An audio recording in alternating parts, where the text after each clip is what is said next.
Good evening and welcome to Tuesday's Encounters in New York. This program is presented every Tuesday at 7 p.m. New York time on Zoom.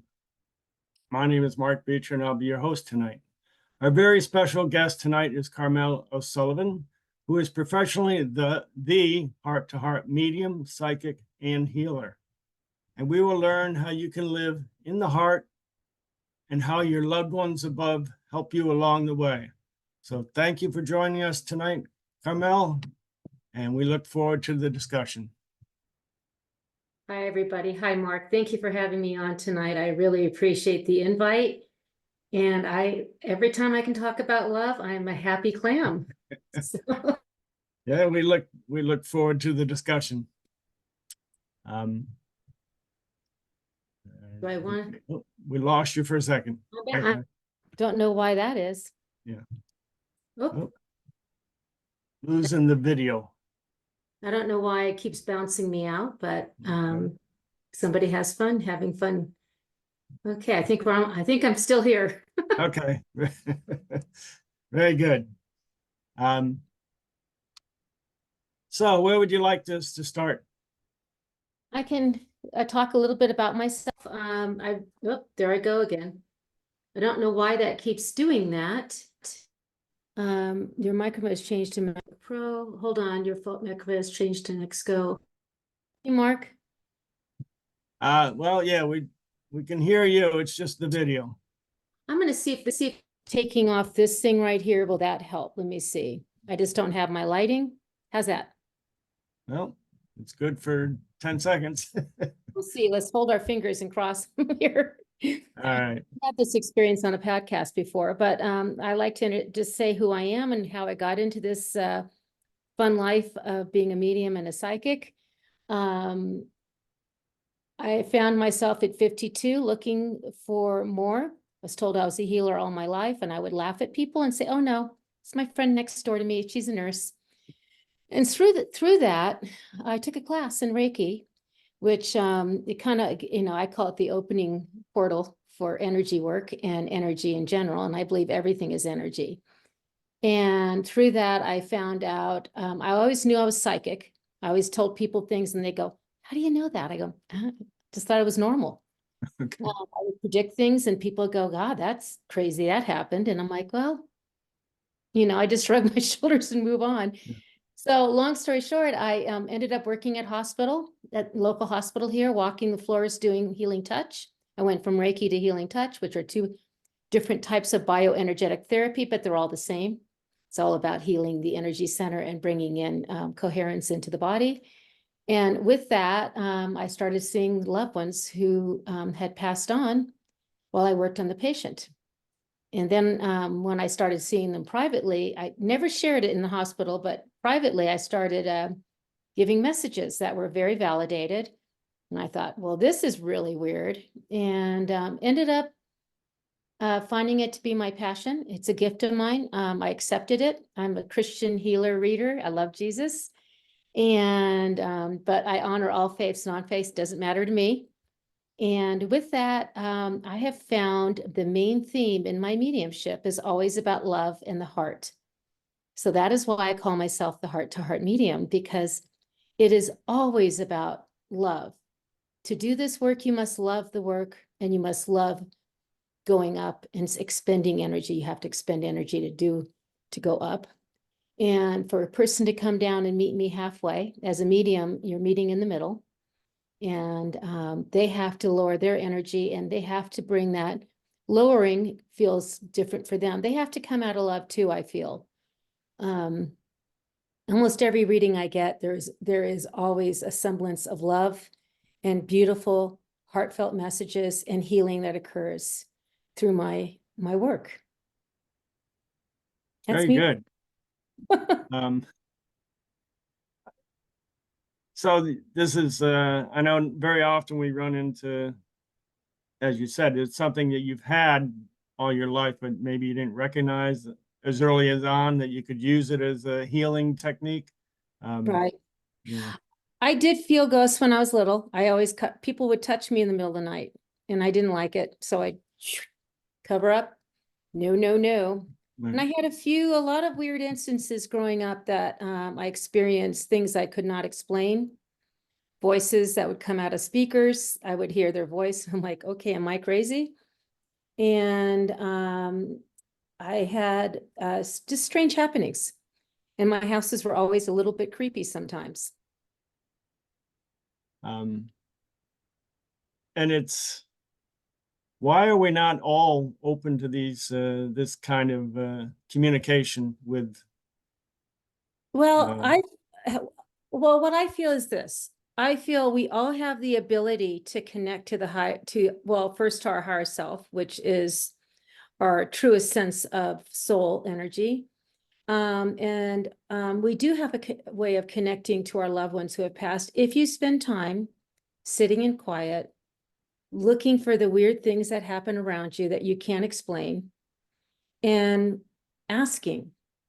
Now, I feel like I have a really good conduit. It's like how I explain it is everybody can draw art. Some people are stick figures, they draw, and some people draw masterpieces. And then some people who are middle of the road can learn to draw masterpieces. But we all have the ability to draw, just like we have the ability to hear, sense, feel, touch, and just know. I'm a claircognizant, but I'm all clairs. I teach it. I teach intuitive training. I teach mediumship. And I know when people lose their loved ones, a lot of the loved ones will come through and want to give messages or signs if you're looking for them. Okay. And is there a particular way we can open ourselves up to? Well, yes. I feel like, I find different ways people do open up. Like, say, there's different ways of meditating without knowing you're even meditating. Some people be washing the dishes and they might feel somebody come up from behind their husband and they're washing their dishes. Their hands are in the water. Water is a great conduit. And through that, they might feel that, and they're quiet because they're putting their whole purpose into getting that plate cleaned. And when you're in the quiet is when things happen. I can be in any room and read a room, but when I'm in my greatest space and my greatest reading time is when I'm up and I'm quiet and I'm listening. I wish I had the listening skills I have, which I have up there down here, because I'm not a great listener down here. But my husband tells me that. So with that, it's when you're quiet. The smallest things, you could be taking a walk and you could be asking your person to come walk with you. Or sometimes they affect lights. So you're like, why is my light dimming? You have to look for the signs. Maybe you ask for a sign along the way. I'm a big believer in asking for signs and unusual signs. Okay. Do the guys that watch over us, do they continually watch over us, or do they just check in from time to time? Well, it's really funny. So you asked that question. I first believe that we have a guardian. I'm raised Catholic. I speak Catholicese, I tell people. And with that, I believe we have a guardian angel who always watches over us. But I know our loved ones can watch and see things that are happening in our lifetime. There is no time up there, but we're in time. And so with that, it's funny, I had a large group reading one night and I had a beautiful man come forward. He was a bowling guy. He liked to bowl. So he kind of comes in his bowling shirt, his bowling ball, and he gave me his name. And in the reading, this woman, it was for his daughter, who missed him terribly. And she validated everything. And all of a sudden he says to me, he shows me singing in the shower. And I'm like, now, how do I mention that either he sings in the shower or you sing in the shower? And that means he's seeing you singing in the shower. So I'm like, do you sing in the shower? And the woman goes, yeah. She goes, I go, well, your father says, he said, he sees you singing in the shower, but doesn't see you. He sees your energy and hears your voice. And she laughed. She goes, my son told me to turn it down today because I was too loud in the shower. So they can see you. They can see your struggles. They can see clarity in situations where they come and bring messages for clarity. I also believe that they can bring messages to help heal wounds of a relationship between, for instance, I had really beautiful woman comes to see me, Hispanic, beautiful. And her grandmother comes in, told me what little town she lived in Mexico, and talked about the relationship because her grandmother raised her.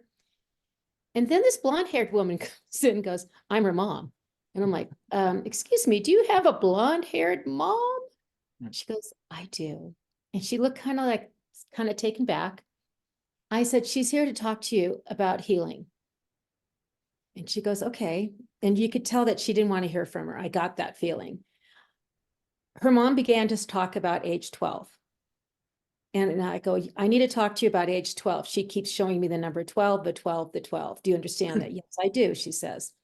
So I said, she wants you to know that when she went up, she had to feel, and she kept saying physically, physically, physically in my mind's eye, emotionally, mentally, spiritually, everything I did to you at age 12, physically. She kept saying it over, and I kept telling her, whatever she did to you physically is what I feel. She wants you to know she felt it so she could say she's sorry to you now, because she didn't say she was sorry in life.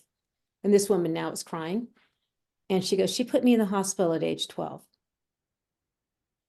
And I said to her, you need to heal this wound. She understands what she did to you now. So this is a time for healing.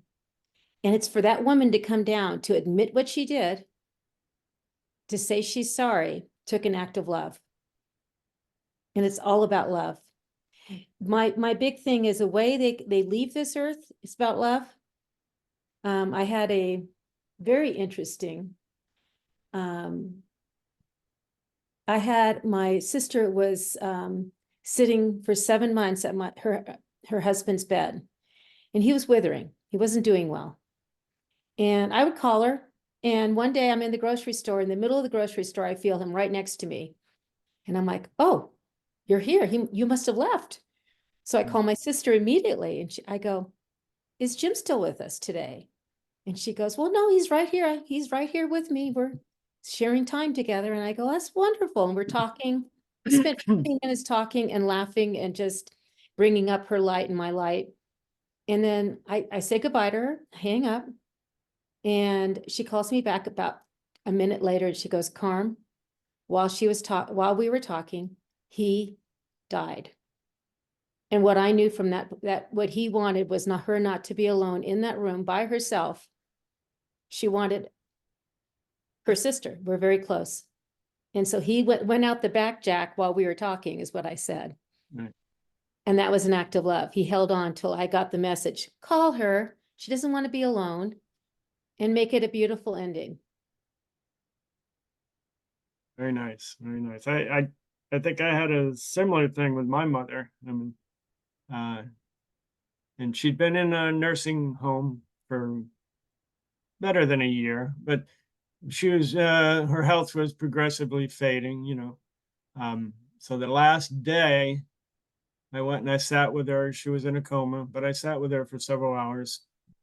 And then my brother and his family came in, and we were sitting, and she had labored breathing, and just for hours. Oh, yeah. So it became evening, and, you know, it was like visiting hours were over. And so my brother said, well, we should go home, and, you know, we'll come back in the morning. You know, she's been in the same condition for the last 8 or 9 hours. So she'll be, you know, and so we went home, and took us like 15, 20 minutes. And by the time we got home, the nursing home called and said, your mother's passed away. So she wanted to be alone, you know. Many of them do. And I find that to be, maybe they don't want to burden the family to see them leave. Sometimes they need a little help.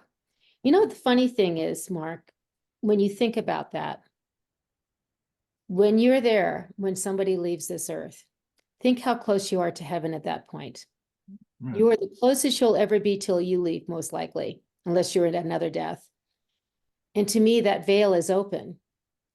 And to me, it's the most sacred, beautiful time. So if you do have time to spend with a loved one who is passing, even if they're not passing that day, you're in the presence of heaven. It's beautiful. Right. Yeah. And I get called a lot from people to ask to come to help their loved one pass. It's usually not to help the loved one pass. They know what they're doing. It's to help the loved ones who are saying goodbye, to hold their energy, to make sure they understand that it's okay. It's going to be good. And it's not goodbye. It's just hasta la vista. And I do believe that. I see it all the time. And I think it's even closer than birth. When I think about birth, the soul's already in the baby, I believe. I don't know when, but I do believe you're closest to heaven when someone is passing in that beautiful hospice situation or death situation. I know you mentioned that, well, the person wants to pass over, but do you deal with the souls that don't want to pass over and that they want to linger? Oh yeah. Well, not linger. I don't know if some have lingered. I do clear houses. I don't do it anymore. I've trained other people to do it, so I don't have to anymore, but I do like to do my friends and family's houses to bless the house. I had a really funny one time, and I do believe it was another act of love.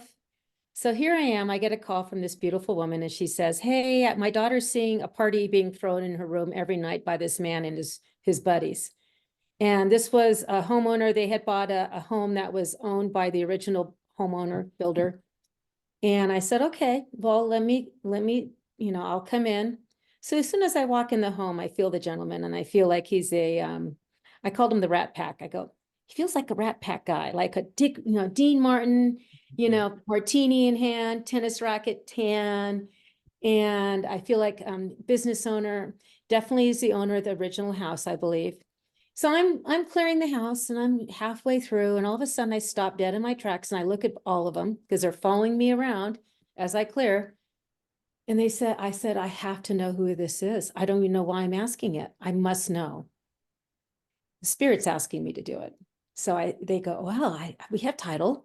They go and they search it out, they get the title, and they tell me the name. And I'm like, OMG,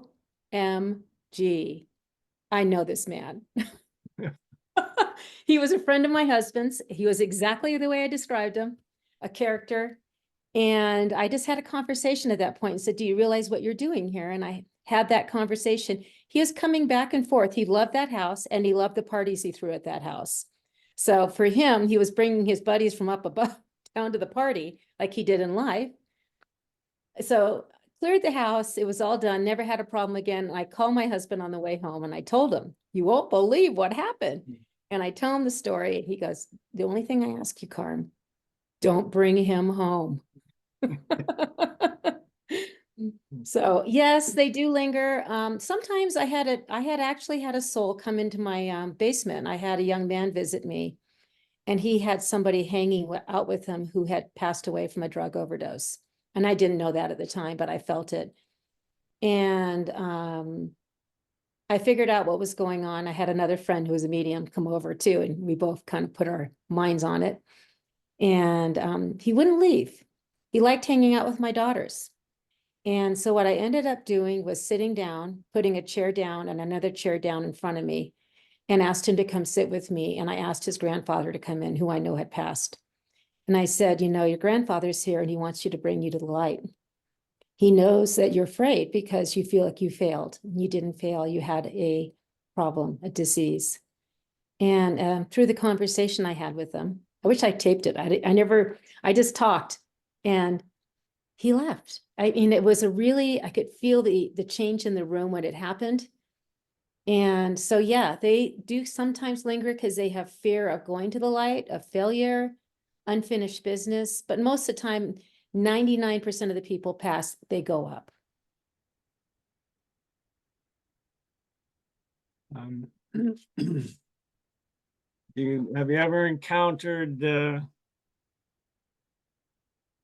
energy or source that was a negative energy, was not a positive? Yes and no. I had a moment in time when I was young. I heard a voice that sounded demonic, and it was coming out of my speaker, and I didn't know who I was at the time. Scared me to death. Run out of the room, out of my apartment I was living in. and had to get hold of myself and said, you're okay. This is not going to hurt you. You're fine. That was my first encounter. And it was fine after that. As long as I faced my fears is what I told myself. So I did have a house I was clearing one time, and it was definitely demonic or some kind of a poltergeist, but it wasn't a good poltergeist. And I had brought a young man with me to help, just to have me help hold the energy of the house. There was some weird things going on in the house that I didn't like. And they had 2 young sons, and the one son was being bothered by this entity. And I was in the young son's room and I'm clearing it. And all of a sudden the woman who owned the house, the man I brought along, and the young boy all started to scream. And I'm looking going, what's going on? Because I'm in my world. They said, did you hear? And did you hear it? I said, no. They said, she's not afraid of me. If you bring fear, you got to bring your faith, bring in your guides and angels. I actually bring Saint Benedict in because he's the patron saint to the Catholic exorcisms. I carry his medal with me, but I always bring in my faith and my love and my light. And I do feel protected. Of course, I will never go into a situation I feel is above my pay grade. I do know my pay grade. So I don't go into certain homes. I'll tell people, I go, I don't think I can help you. You know, I think I had to call Ghostbusters on this puppy. So really what I do is I know when I can clear it and I know when I can't. So, but I have encountered, I do believe there is dark energy out there, just like we have light. If there's dark, there's light, there's dark. And so through the light, it'll dissolve the dark if you hold it. It's about love, once again. Is it easier? Is it easier for you to do a group session as an individual session? You know, it's really, God, if you had asked me that like 10 years ago, I would have said, oh my God, going in front of a group. It's really funny. It depends on who the group is, what I'll say. I am being mentored by Joe Scheel, who is a beautiful spirit artist, and I love to draw spirit alive. That's one of the gifts in my bag I get to do. I try to capture their essence. I am not an artist, but I do capture the essence of the spirit. So you see more evidence that they're with us. So getting up, we have to go once or twice a year, we have to go, and we have to stand up in front of our peers and do our shtick and read the audience. That is scary. But getting in front of a group of 100 people, I don't know, I'm fine. I love doing it. I love being on stage. To me, it's my passion. And I do a lot of group readings, from small groups to I've done 100 plus. Spirit never fails you if you ask.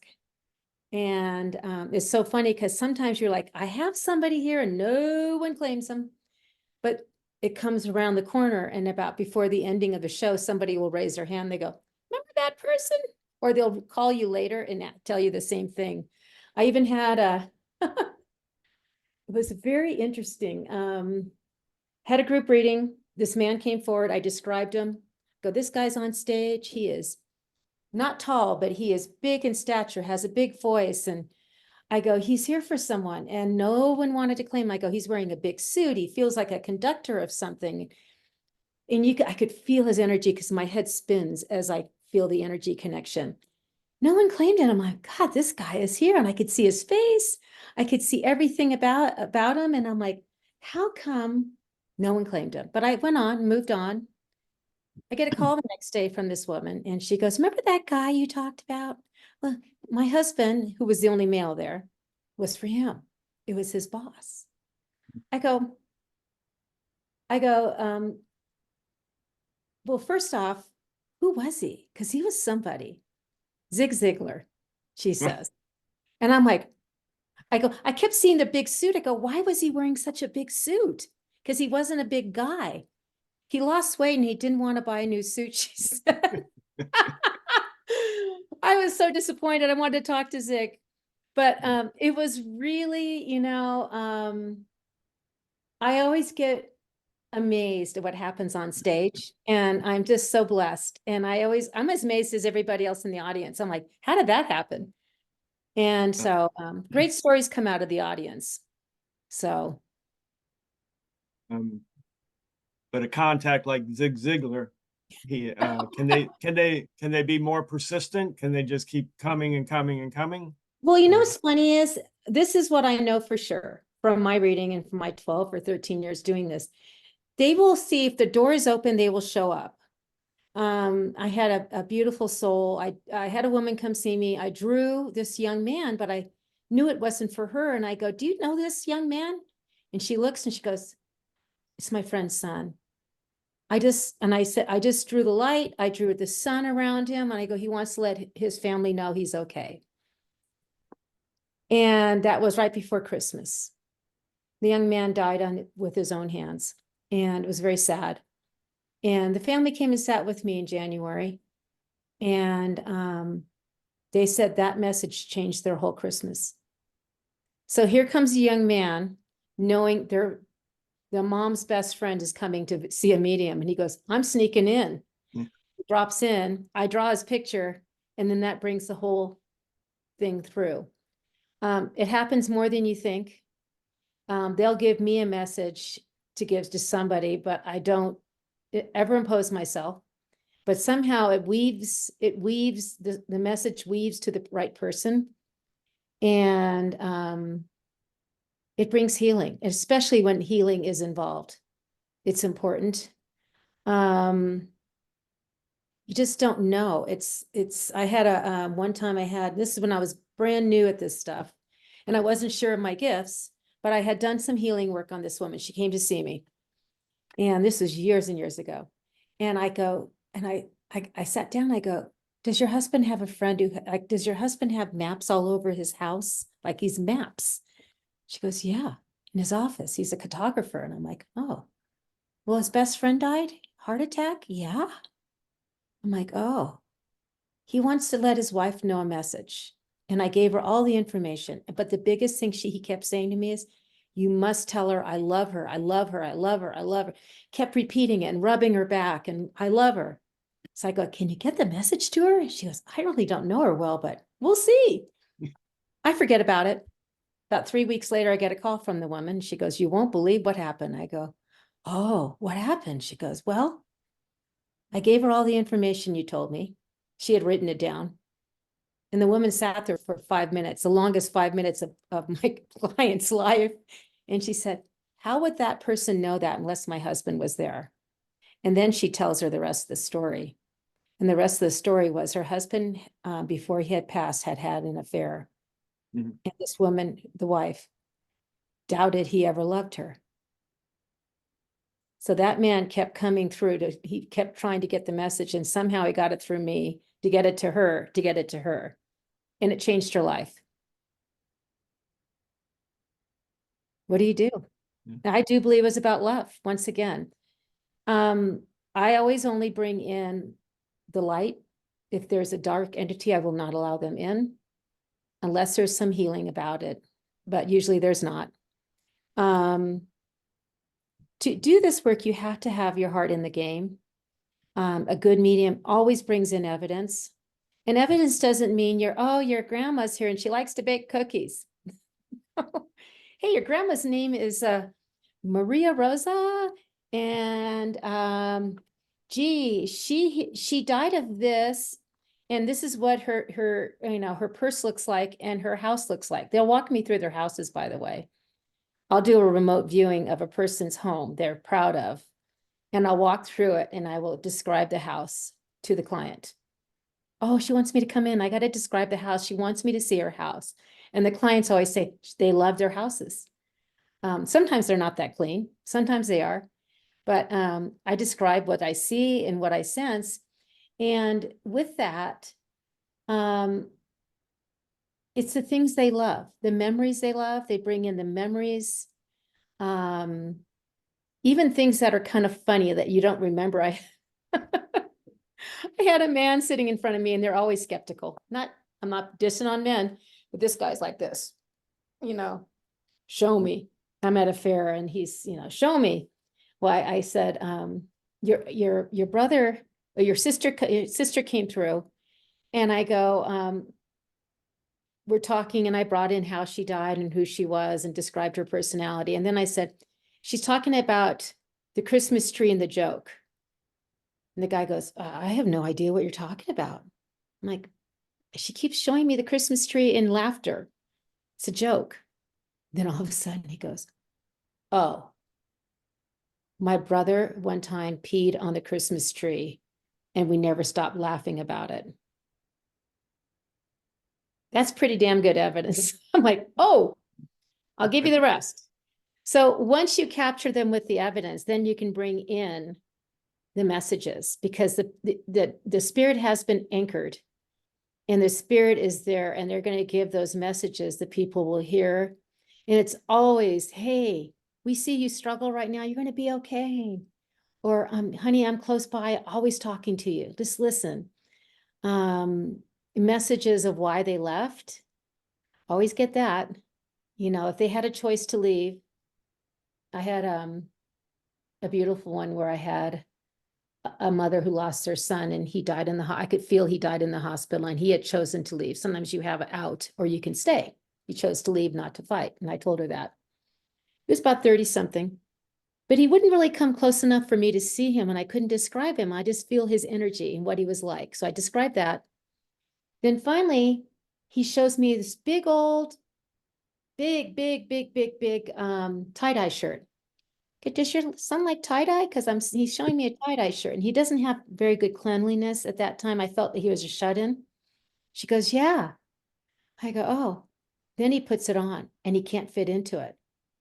And before this all happened, I forgot to, before this all happened, before she stepped into the room, I had drawn a picture of a whale, and I was told to write the whale. I'm like, okay. So I asked her when we started the reading, I go, do you understand the whale? And she goes, no. So I said, okay, it's going to come through. I don't know why, but I drew it for a reason. They told me to.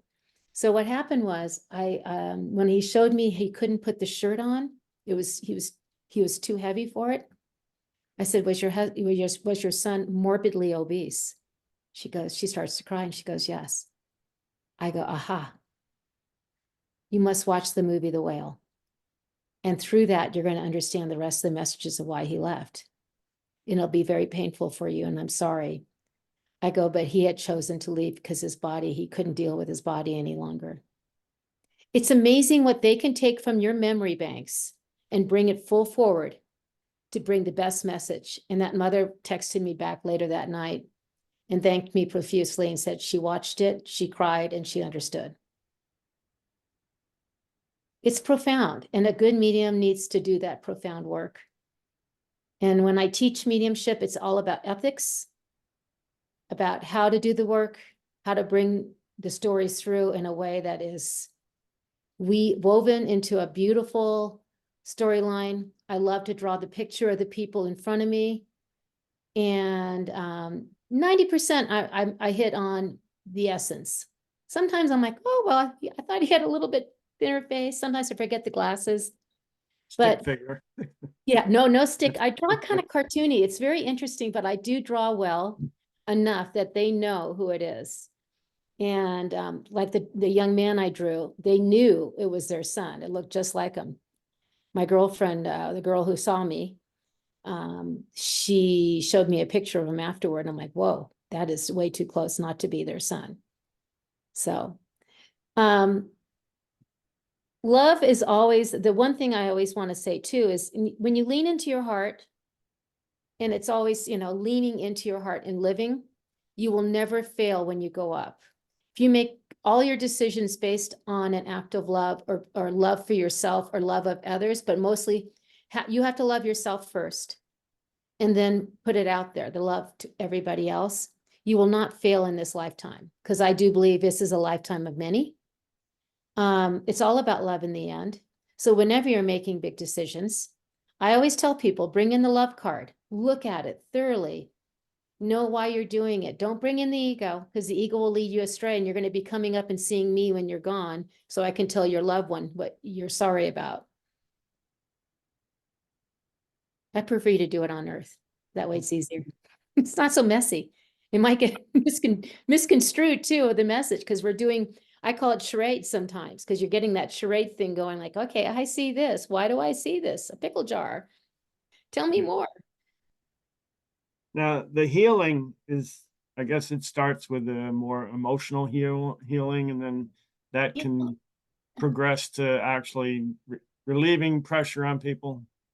You know, it's interesting. When I do a reading, I like to start, I call it organic. Sometimes I just do straight mediumship straight up, and it goes by quickly.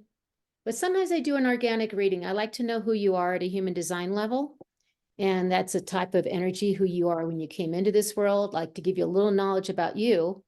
Then I go into what I'm feeling about what you're struggling with today. And then I always bring a loved one in. And they always talk too.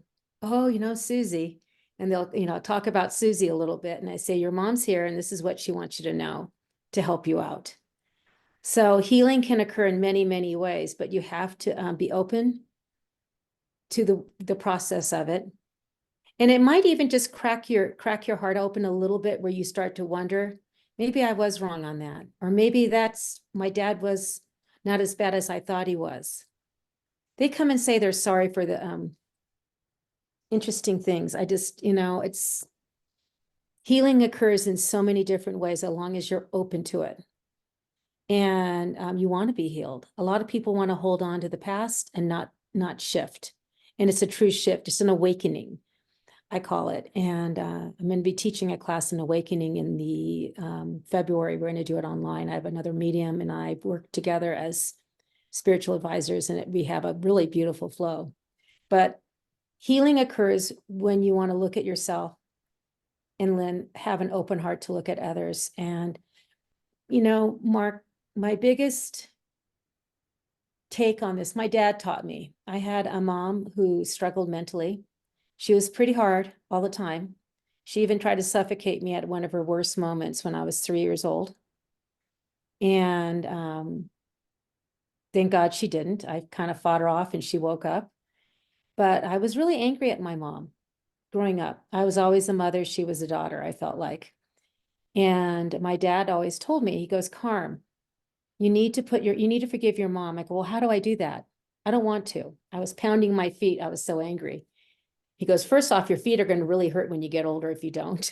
And I'm like, okay, what else? And I go, why do I want to forgive? He goes, it's weighing you down. It doesn't serve your soul and doesn't show your light. And this is my dad, who's very Catholic, went to church every day, quiet man, stuttered, didn't say much. So when he spoke, poignant words, he said, you need to put your mother in the wheelchair. I go, what do you mean? He goes, put your mom in the wheelchair. He goes, when you see someone in the wheelchair, don't you wonder what happened? We need to wonder what happened to the people who hurt us and why they are the way they are. We need to look at them compassionately, like we do somebody in a wheelchair. We need to find out more of the story so we can heal our story by compassion and love. It's kind of EMDR therapy, but outside, the spirit's doing it.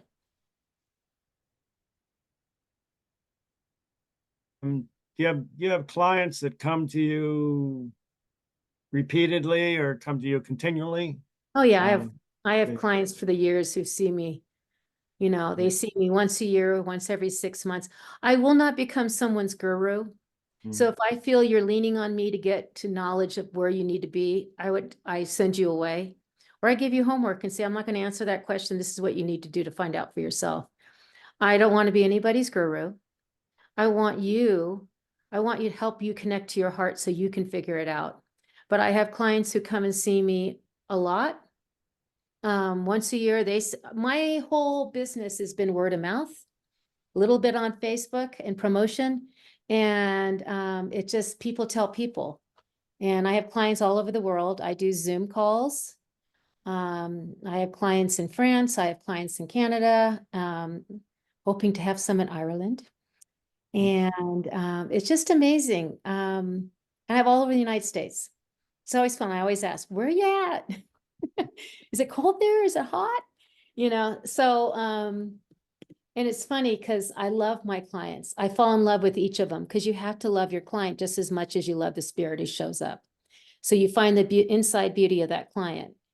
And We have fun. I mean, my clients leave, they may be laughing, they may be crying, but they feel lighter and more connected to their soul. You may get overwhelmed if you invite all the Irish into your. I just went to Ireland. I loved it. I'm kind of contemplating going back to want to write a book. And reading a beautiful book right now, Anam Cara. It's by John Donahue. And it's one of the best books on love I've ever read. And I'm going to incorporate his words of wisdom in my book, along with a few other. I love books. I'm a bookie. I have a circle group. When you take a class of mine, you can join the circle. And we support each other as a tribe. So I have an online circle and in-person circle. And so we practice mediumship, psychic, or just support. Some people come just to be in the energy of. And it's people from all over the country on my online. It's beautiful. And I love when I teach. And I teach, sometimes I teach, I've taught in Newport Beach, California. I've taught in Phoenix. I teach here in Colorado Springs. And if you want a class and you can bring the students, I might show up. Just call me and we can talk, because I love teaching. That's my biggest, I think it's my biggest gift. And I was told that my whole life. I was a teacher. I have a teaching degree from college. And made me laugh. I never taught with my teaching degree. I got out of college and had to go student teach in a really bad area of LA. And my father told me, he goes, get a normal job. You can't do that. So I got hired at a great job and went on my merry way. And now I'm using my teaching degree. Okay. And you said you have groups that's open to the general public? Well, no, it's not general public. It's if you take a class or I feel that you have gifts and you already understand the lingo we use and the knowledge of spirit and how we come through it. I do interview people. We meet twice a month. You know, I charge a small fee to be in the circle, and you can come to the twice a month or once a month or just get the information. Because I always usually 90% of the circle time, I do write something up on whatever the subject is of the night. And that way you can put it into your, I call it into your journal or into your book of learning. Because I do feel I'm channeled a lot of times when I'm teaching from the higher source. I see Jesus, or I love Jesus, and I do see him. I feel I hear him and I sense him and I feel him. So I ask for his words now and then. That sounds a little weird, but you know, if I can see your spirit, I think I can see Jesus. Yeah. And he wants us to all see him, by the way. Right. He wants us all to see him and feel him and love him and understand him. Now, there are various types of mediumship. There's physical mediumship, mental medium. I'm a mental medium. Mental mediums talk to the loved ones who have passed. Physical mediumship is a whole nother animal. It's moving objects. It's bringing through cytoplasm. It's a dedicated type of mediumship that you have to sit and do it with a small group. I've never done it. I'm kind of intrigued by it, but I'm not sure if I have the time for it because I'm very, very busy. But I have a couple of friends who are leaning into it right now. And but mental mediumship is feeling spirit via emotionally, mentally, emotionally, just knowing. They might see. I don't see physical spirit. I see it in my mind's eye. I'm a strong claircognizant. I just say things and I don't even know why I say it. I call it vomiting words. There's also clairaudient. I've had a crazy clairaudient one once.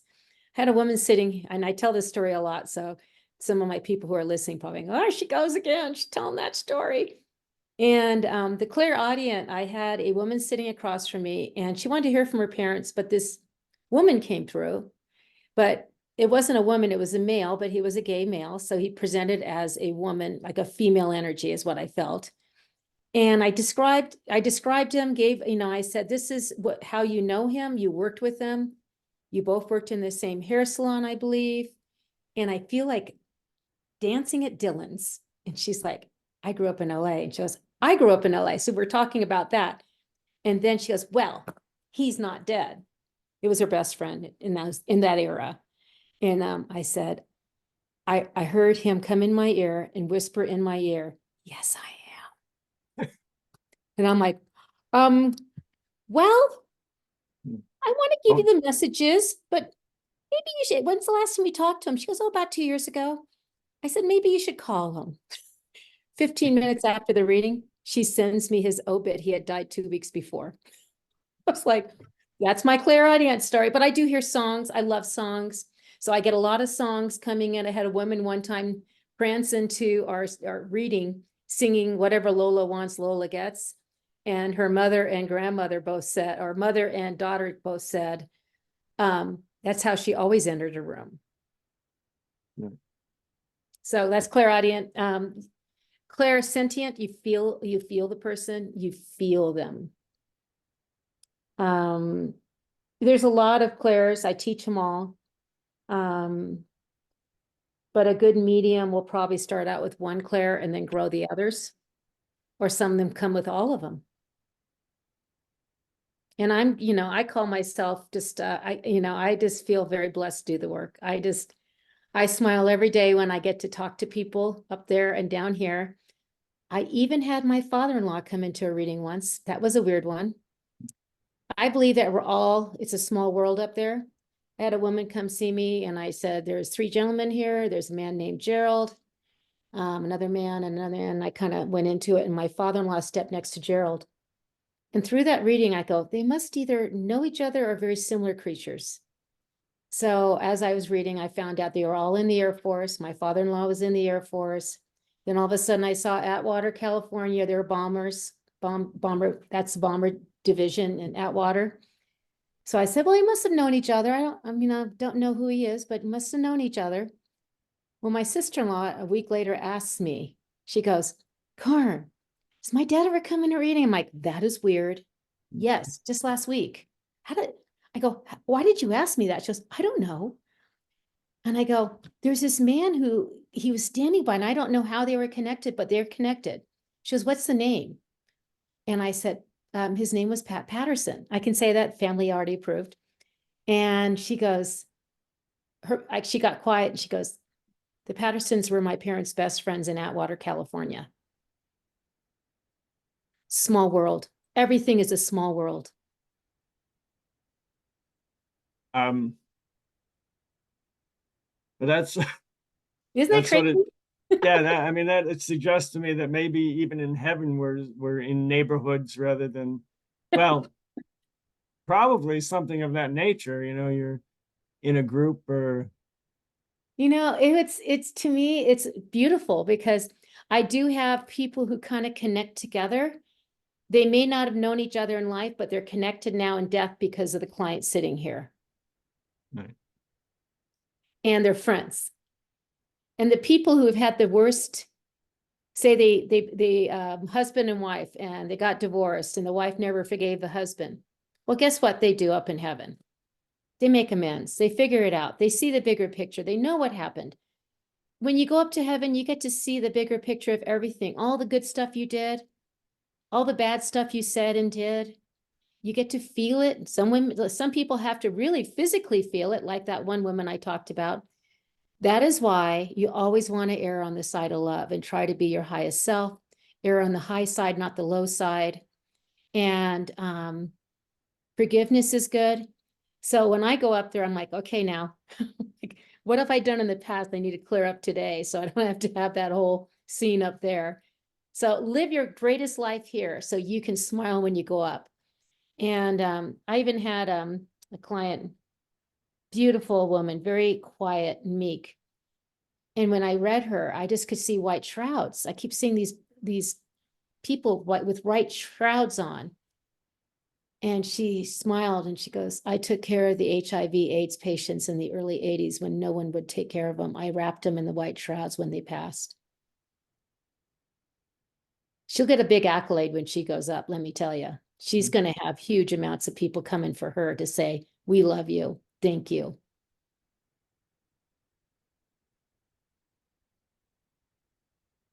know, I'm thinking that the Nixons and the Reagans, while they're presidents, were quite famous for consulting with their mediums.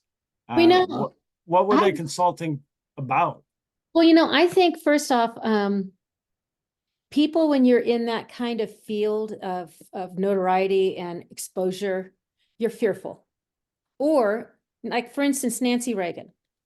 She never turned to astrology until her husband was shot. And by the way, I'm going to give a big shout out. Go see the movie Reagan.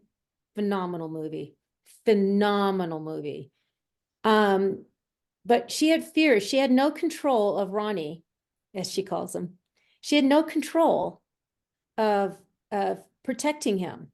So she goes to a beautiful astrologist who's one of the top, was probably the top astrologist, I'm sure, and would ask, should he travel here? Should he do this? Should he do that?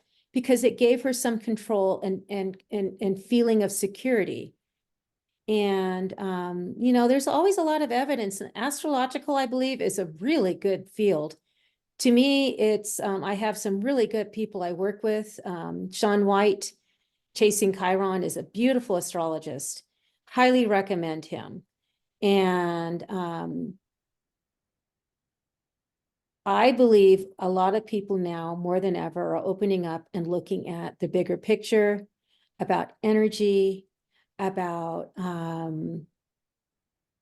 how things work. And I do believe the planets, just like they have the moon, you get a full moon, you get the craziest people. I used to waitress, and I would get the craziest clients on the full moon, waiting on them. And more births happen on the full moon. So there is a push and pull of the magnetism of the planets on us.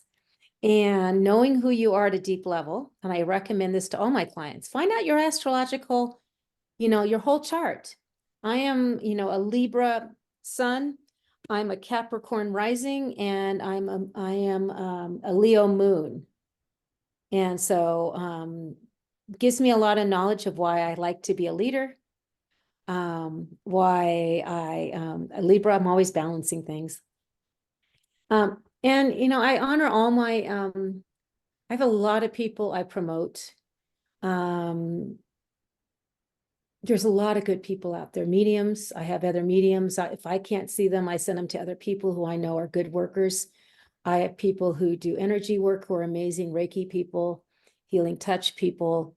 And right now, I used to tell people when I was helping teach healing touch, I tell the students, I say, we're on a wave. Right now, we're sitting in the ocean on our surfboards, and the ocean's a little quiet. You can see some waves building, but we're here. We're sitting here because we're going to be able to catch the wave that comes in, and we're ready. We're going to be putting our boards, moving it forward to shore so we can catch that wave. And that's what it is today. That wave is here. People wanting to know more. They're awakening up. They're seeing things that are not truthful or what they were told were the truth. So they're now questioning everything. I think you should see a medium or a psychic or a good spiritualist once a year, kind of like your doctor. Probably more helpful than your doctor. Sometimes, yeah, I think so. We have a chat question, and I just want to sort of roll it.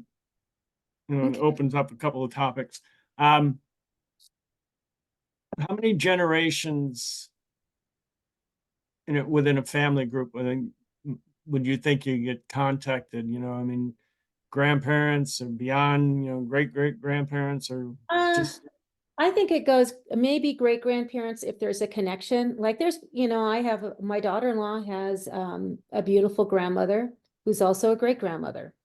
I think it has to be either there's one step away or two steps away, but I think I have talked to people who I've never met who are part of my family lineage, and verified some of the things they told me. It was very strange.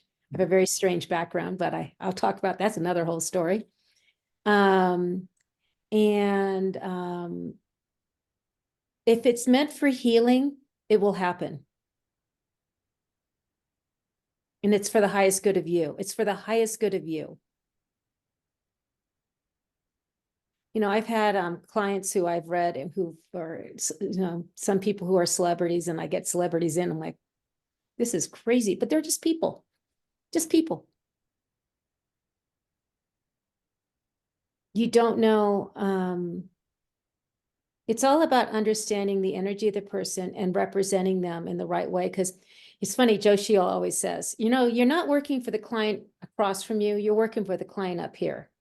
This person who lowers their energy to come down to the halfway point for you to go up and bring in the messages, they did all the work. You just happen to be the funnel to help this client in front of you. And they happen to be playing, the client happens to be playing in front of you, but this is a client. This is a person you're honoring.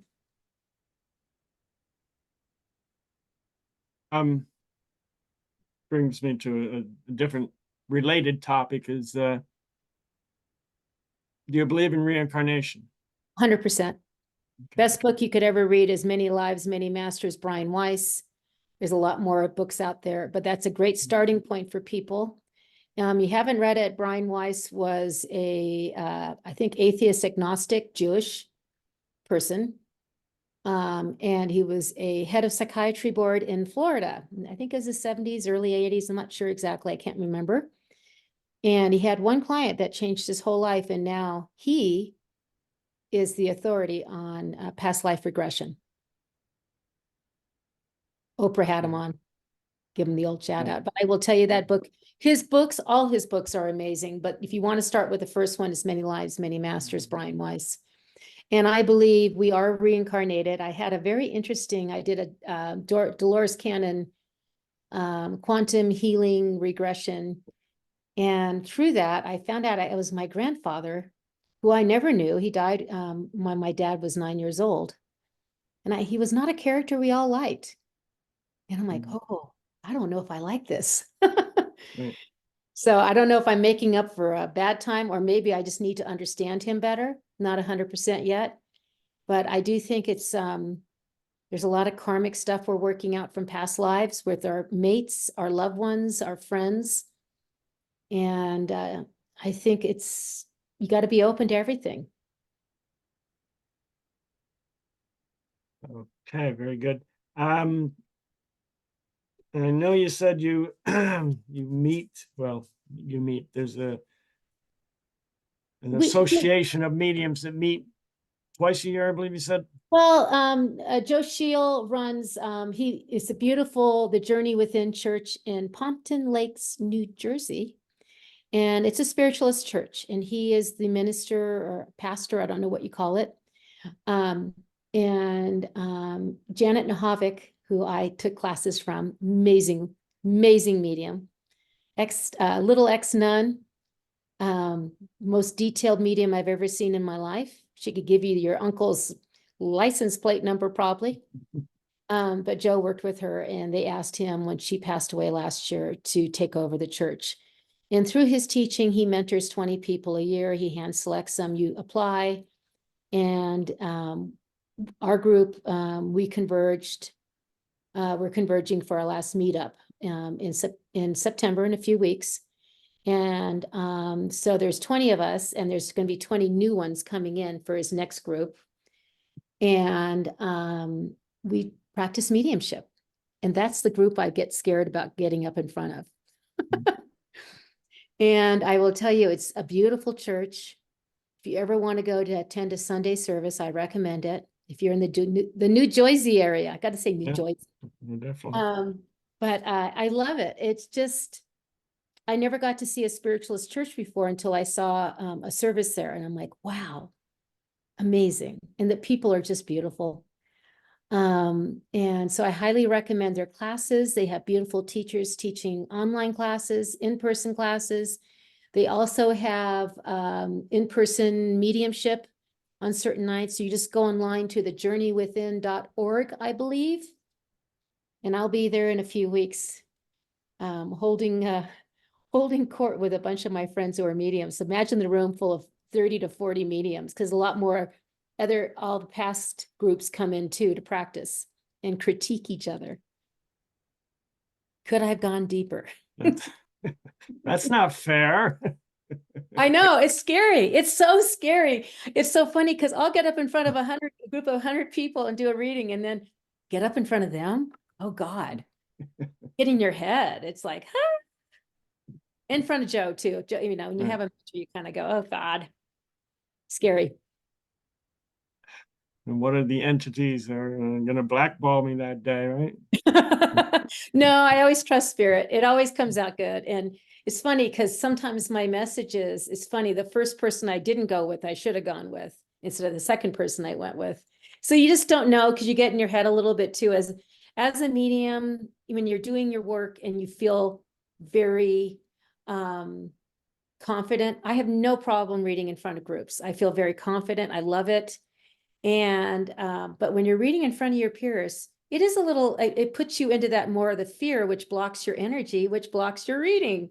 So you have to trust, ask spirit, come through, here I am, bring me the best messages, the highest messages, and make sure there's some evidence and some fun in it. I like fun. I like to laugh when I'm on stage. I always believe if you're not having fun, why do it? And so I always tell people, don't forget the F word, ... fun. So I keep thinking I want to make shirts out of that logo. Yeah, that's the best. Mass marketing through t-shirts. Yeah. Heart to heart medium. Don't forget the F word. So what else do you want to tell us that we haven't asked you yet? Oh, I talked a lot already. You know, what I always like to have people know how to find a good medium. And this is important. Not everybody has it. I call everybody has a medium and medium has someone. I feel like my clients are brought to me divinely. And you need to look for someone who first off has been recommended to you. You have to never find a scary medium. If you leave and you're scared, you didn't see a good medium. You should never leave scared. You should leave with peace and love in your heart and knowledge, and that there is more than just here in this lifetime. To find a good medium, I always recommend researching, asking people, and people you know who you trust. And like we have here I'm in Colorado Springs. We have the 411 of the 719, and the 719 is our area code. So people all the time will go on that and go, I need a medium.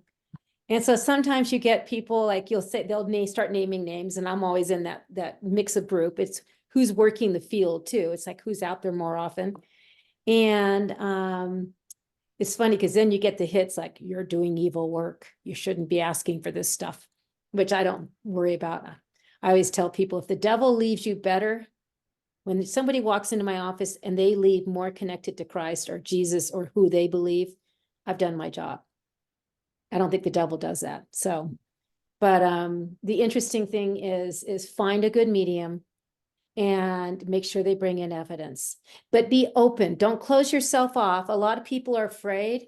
So the first thing a good medium should do is to build a little bit of a, just a camaraderie with you when you sit down. Like they should tell you how they work, who they are, and then tell them, you know, let's get to it and make them feel comfortable so the spirit will talk and they will hear it. Because sometimes psychic amnesia happens very easy. And so with that, it's just, I want people to look for the ethical mediums. There is a group out there, oh my gosh. They certify mediumship. Very hard. It's a blind certification. Joe Sheila is one, and I'm trying to think of the group and I cannot think of it right now. But they did it. A couple had lost I think their daughter, and they got kind of shysted by a bad medium. And so they started kind of researching it and doing some studies, and then they formed an organization, their daughter's name. And what they do is they certify mediums. And it's like a double blind certification. Like you don't know what you're being handed or given, and you go through the evidence. And if you pass, you're certified, and most don't pass. Okay. Yeah. That's one of my goals in the future. I know a lot of the good mediums are certified. John Holland, Joe Sheila, Kim Russo, And there's about 28. And what they do is they do grief groups twice a year. They'll fly to some place who had lost people who had lost children to death. And they sit and work with the clients who have come in to bring in their family members and to bring healing. It's a beautiful organization, and I cannot think of it for the life of me. Old age. Probably just searching certified mediumship will bring us up some information. It should, yeah. Yes, if you even show up, I think if you just, look up Joe Shield, I think it'll say that he is certified via ... So our arcade boardwalk mediums, they're good ones sometimes. Maybe a little light on talent, possibly. Well, everybody has to, this is what I'm never bashing a medium or a psychic. But if you're just out on the town and you see a psychic sign flashing, yeah, you might have a fun time. But if you're really hurting, you really want to find somebody who has practiced their skills, who I think people who are word of mouth are the best. I don't know why I think that. I don't do a lot of advertising myself. I'm very busy, so it is all word of mouth. Oh, I heard, people say, oh, so-and-so told me to call you. And I get that on a daily basis. And I'm not everybody's medium. I have my clientele is a certain clientele, and I love reading for people who have never had a reading. That's my favorite. Because I give them they leave with a happy face and not a scared face. And they, I've had some people come see me after a bad reading, and I kind of have to help them overcome it. But there are some who are good and some are bad, or not working in the light.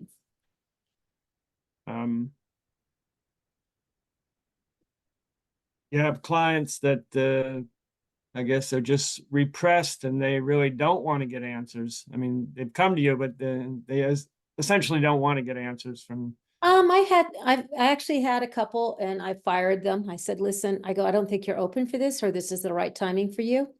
When your heart's more open, I'd love to see you. Here's your money back. And thank you very much.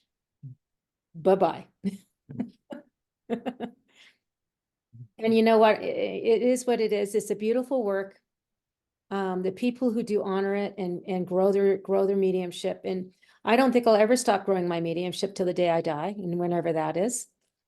I think the more you have this skill, the more you want to lean into learning more about it. I want to teach it more, which I do. I teach a lot. I've done a few classes in teaching mediumship 1, mediumship 2. That's why I love going to Joe's, because I learn a lot from other teachers. So when you think you know it all, you don't. So it's like anything. It's like, be curious. You got to be curious in this lifetime for everything and anything. And curiosity doesn't kill the cat. If somebody's looking for a teacher, they probably go to the certified mediumship to. You can. I don't know all of them teach. I teach mediumship. I actually will kind of peruse who you are to make sure you're ready. I don't think anybody can be a medium professionally. I do, you can go to, and you can find there's a lot of good mediums out there who teach. And there's some ones who are very famous. I always say fame is a 4-letter word, could be scary. And you just find the right person who, I believe that you kind of intuit into your energy and you feel like, oh, this is the right move for me. And I don't think people make mistakes. So if you find a bad person and then you find the right medium, it was supposed to happen that way. I'm just going to throw this question out there. How is it that Nostradamus was so productive? I mean, years and years and years, There's a lot of prophets in this world, even today. And, there's a lot of prophets who have predicted so much. I don't know. It's, Nostradamus, he devoted his life to it. I mean, you think of all the quatrains he wrote, but then it's also interpreted. just, you know, when you interpret things, words can get lost, things can be misconstrued or construed to be part of it. So I'm always open to seeing things and say, that's interesting. I wonder if that's true. That's interesting. Let's see what happens. You know, we all get hits now and then. I don't think I should take that bus. And then the Yeah. bus crashes. We all Yeah, have but- the ability to feel if we use our intuition. I teach intuitive training so you can understand how you intuit. We all intuit. But you're certainly dedicated to, just I love it. thousands and thousands and thousands of quatrains, right? Yeah, he's amazing. I mean, you know, you think, I mean, he's still, his energy is still processing today. If you look at his energy, see, to me, it's the flow of energy. And so the soul, when you have a reading, it's all the soul, it's a flow of energy to the middle.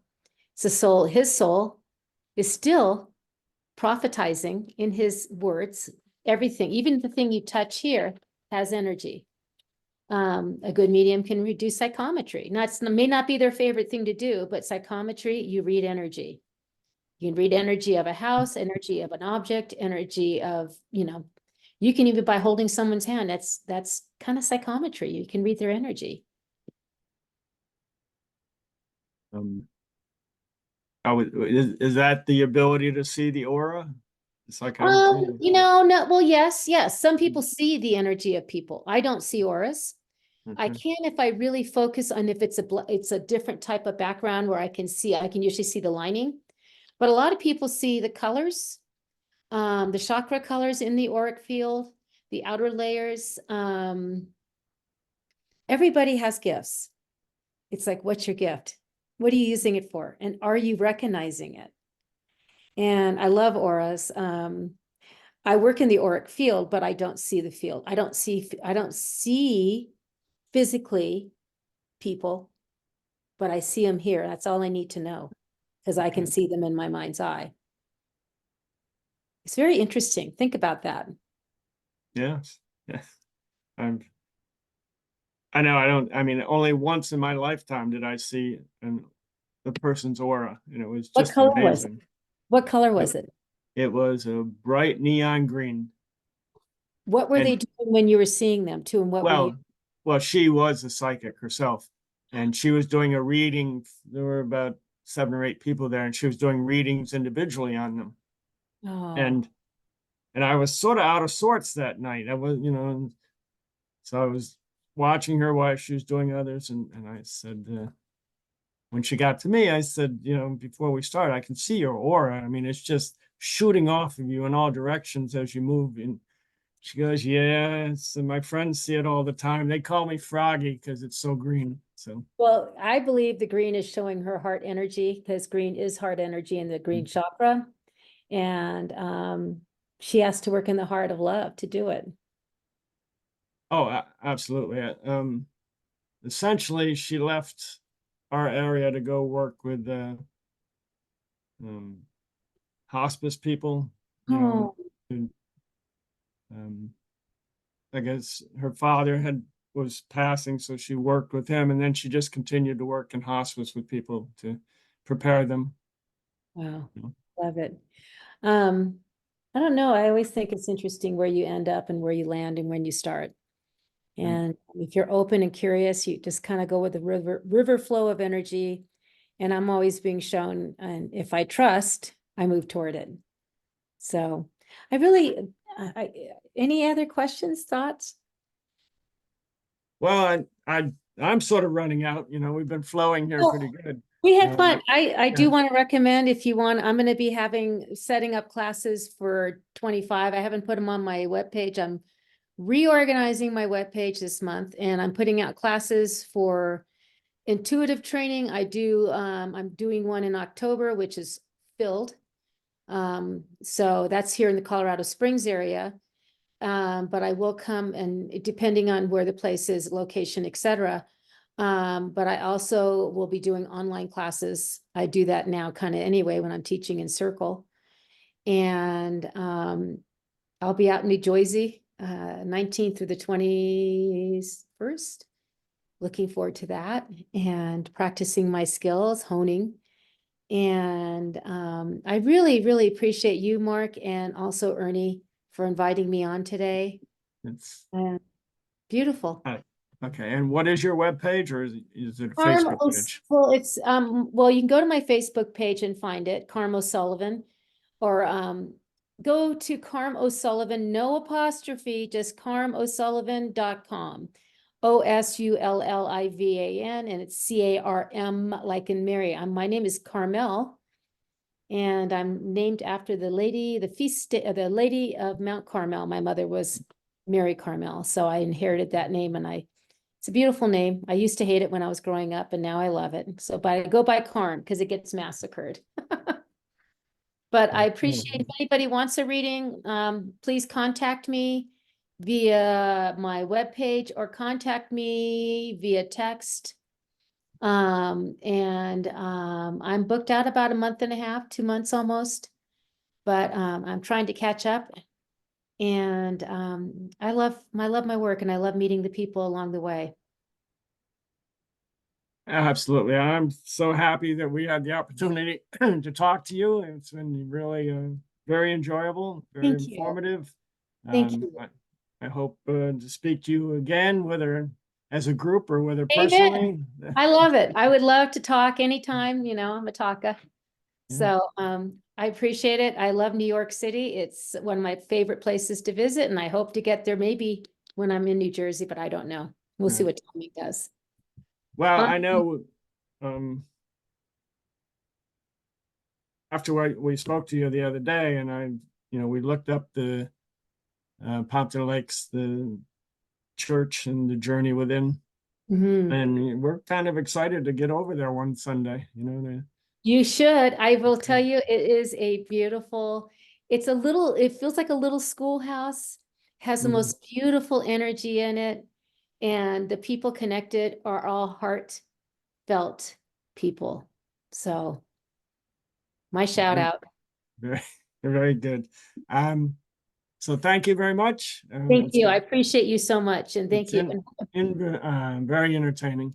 And to everybody else listening, next Tuesday at 7 p.m., we will have another conversation.